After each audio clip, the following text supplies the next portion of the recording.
السلام علیکم ورحمۃ اللہ وبرکاتہ۔ وَلَقَدْ آتَيْنَا مُوسَى الْكِتَابَ وَقَفَّيْنَا مِن بَعْدِهِ بِالرُّسُلِ وَآتَيْنَا عِيسَى ابْنَ مَرْيَمَ الْبَيِّنَاتِ وَأَيَّدْنَاهُ بِرُوحِ الْقُدُسِ۔ اس رکوع میں بیان کیا گیا ہے کہ حضرت موسیٰ علیہ السلام کے بعد کئی انبیاء کرام تشریف لائے، پھر حضرت عیسیٰ علیہ السلام مبعوث ہوئے۔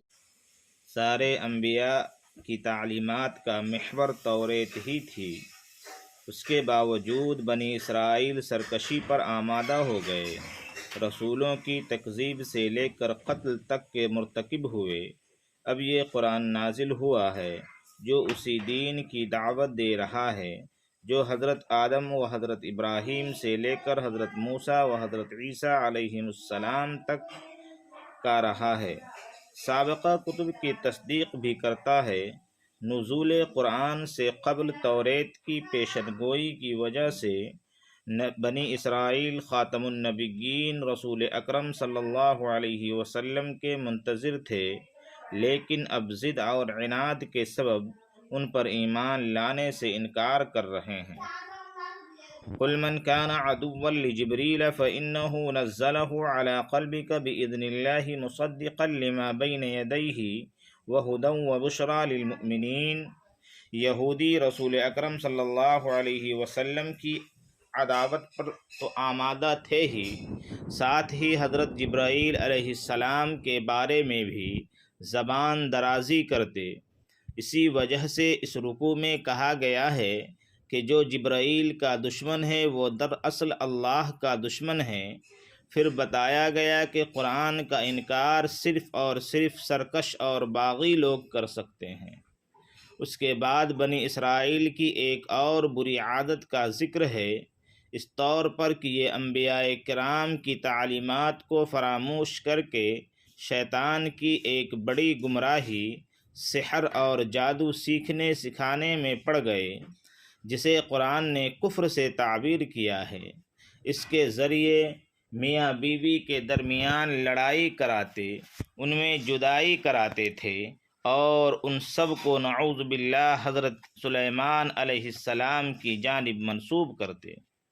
اللہ تبارک و تعالی نے دو فرشتے ہاروت و ماروت کو نازل فرمایا تاکہ وہ لوگوں کو بتا سکیں کہ سحر کوئی معجزہ یا خدائی عمل نہیں ہے، بلکہ اسباب اختیار کر کے اسے سیکھا جاتا ہے، اور اس کی اصل صورتیں انسان کو کفر تک پہنچا دیتی ہیں۔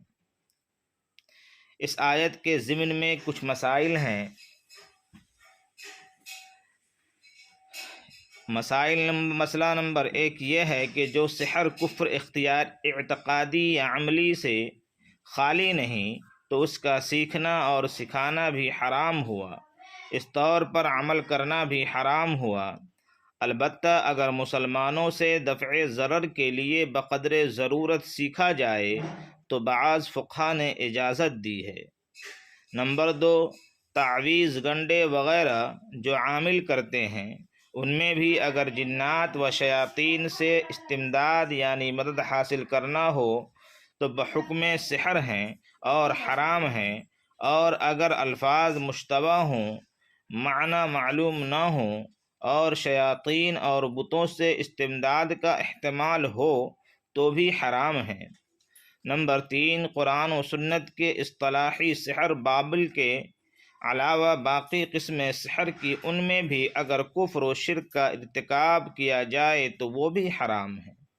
نمبر 4 اور خالی مباح اور جائز امور سے کام لیا جاتا ہو تو اس شرط کے ساتھ جائز ہے کہ اس میں کسی کو ناجائز مقصد کے لیے استعمال نہ کیا جائے۔ نمبر 5 اگر قرآن و حدیث کے کلمات ہی سے کام لیا جائے مگر ناجائز مقصد کے لیے استعمال کریں تو وہ بھی جائز نہیں۔ مثلاً کسی کو ناحق ضرر پہنچانے کے لیے کوئی تعویذ کیا جائے یا وظیفہ پڑھا جائے، اگرچہ وظیفہ اسماء الہیہ یا آیات قرآنیہ ہی کا ہو، وہ بھی حرام ہے۔ يا أيها الذين آمنوا لا تقولوا راعنا وقولوا انظرنا واسمعوا وللكافرين عذاب أليم۔ نبی کریم صلی اللہ علیہ وسلم کی مجلس میں جب یہودی آتے تو اپنی فطری شرارت کی بنا پر ایسے الفاظ کا استعمال کرتے جس کے دو مطلب ہوتے، ایک اچھا اور دوسرا برا۔ مثلا راعینا کہتے جس کا اچھا مطلب یہ تھا کہ ہم پر توجہ دیں، ہمارا خیال کریں، جبکہ اسی کو تھوڑا کھینچ کر بولتے یعنی راعینا تو اس کا مطلب ہوتا نعوذ باللہ رسول اکرم صلی اللہ علیہ وسلم ہمارے چرواہے ہیں۔ کچھ مسلمان بھی نادانی میں اس طرح کے جملے استعمال کرنے لگے تو انہیں سختی سے اس پر متنبہ کیا گیا کہ قطعی طور پر اس طرح کے جملے استعمال نہ کریں جس سے رسول اکرم صلی اللہ علیہ وسلم کی اہانت کا ہلکا سا بھی شائبہ ہو۔ نیز یہودیوں کی ادنا مشابہت بھی گوارا نہ کیا گیا۔ اس کے بعد بنی اسرائیل کے ایک خیال کی تردید ہے جس کے بنا پر وہ کہتے تھے کہ جنت میں صرف یہودی یا عیسائی ہی داخل ہو سکتے ہیں۔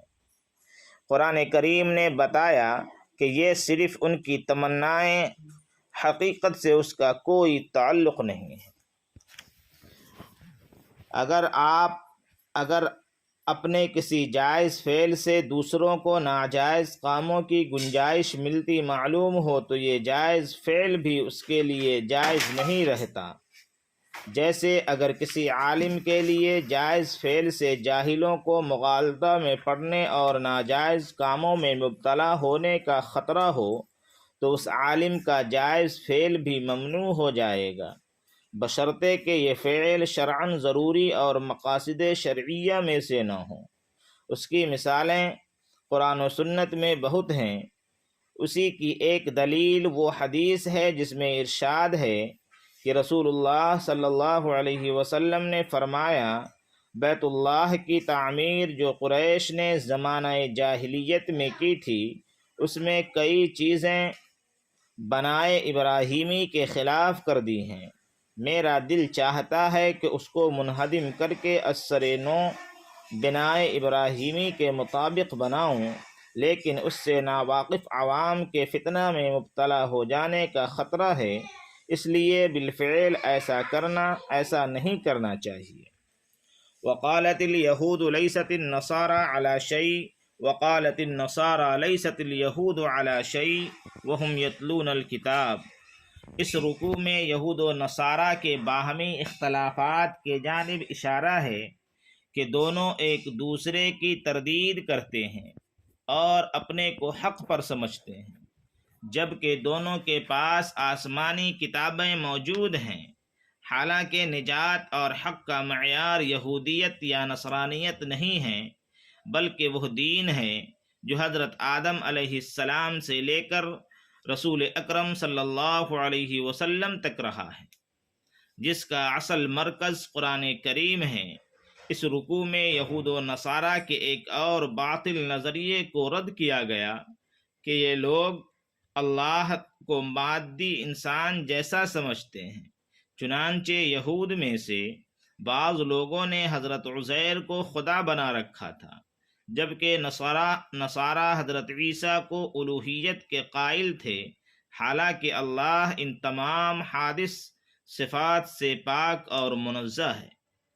اخیر رکوع میں رسول اکرم صلی اللہ علیہ وسلم کو مخاطب کیا گیا کہ اے رسول، جب تک آپ ان یہودی نصارہ کو مکمل اتباع نہ کر لیں یہ آپ سے راضی اور خوش نہیں ہو سکتے، حالانکہ اتباع اور پیروی تو فقط اللہ تعالیٰ کی کرنی چاہیے جس کے قبضہ قدرت میں ہدایت ہے۔ اب چاہے کوئی خوش ہو یا ناراض، فانی دنیا کے چند روزہ فائدے کے خاطر اس کی کوئی فکر نہ کرنی چاہیے۔ یا بنی اسرائیل اذکروا نعمتی التي انعمت علیکم وانی فضلتکم علی العالمین۔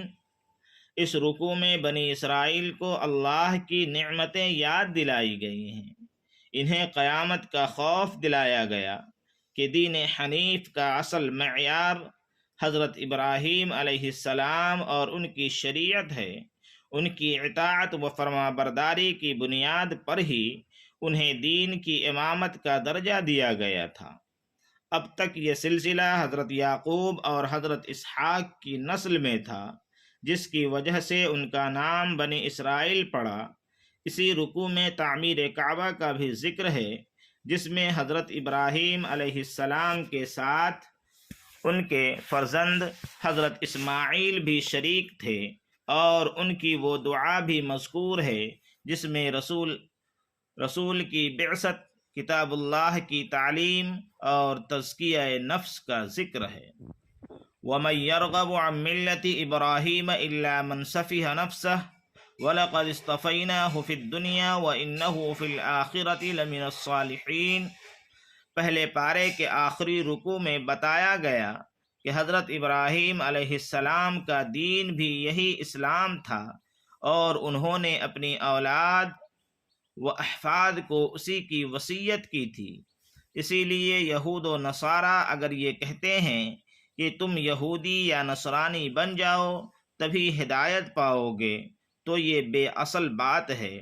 حضرت ابراہیم علیہ السلام نہ تو شرک کے قائل تھے اور نہ ہی یہودیت و نصرانیت کے گروہ بندیوں کا حصہ تھے، یہ سب تو بعد کی پیداوار ہیں۔